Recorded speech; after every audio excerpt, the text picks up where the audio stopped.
choy and vegetable stir fry. Prepare the ingredients. Cut 150 grams of firm tofu into small cubes.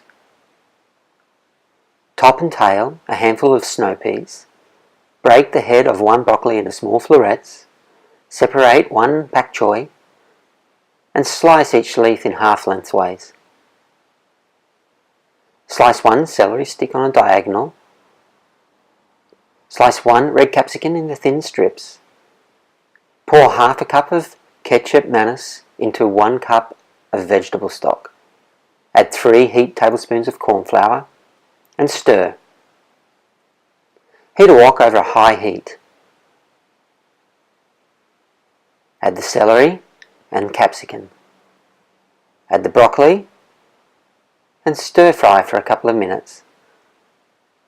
Add the tofu and stir fry for another minute. Add the snow peas, add the pak choy leaves and stir. Add the stock and ketchup manus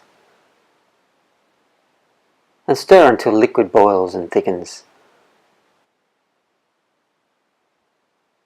When boiling and the sauce is thick, serve with cooked brown rice.